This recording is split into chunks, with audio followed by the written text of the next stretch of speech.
আপনার বাচ্চা একটা মিথ্যা কথা বলল, তাহলে আপনি তখন কি বলেন? তুমি একটা মিথ্যুক। তাহলে আঘাতটা আপনি কোথায় করলেন?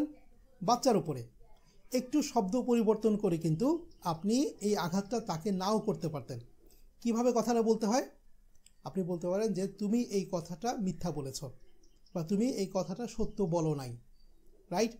তাহলে দেখেন একই কথা আমি বললাম, একটা গিয়ে বাচ্চার গায়ে লাগলো, আরেকটা কি হলো?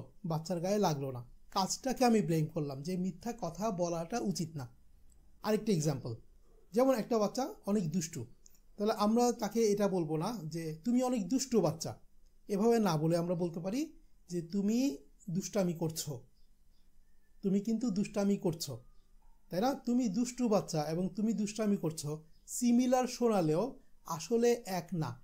একটা হচ্ছে আমার বাচ্চার উপর ব্লেমটা করছি যে তুমি দুষ্টু, আরেকটা হচ্ছে তুমি দুষ্টামি করছো। দুষ্টামি এই শব্দটা, এটার উপর আমরা ফোকাসটা করছি।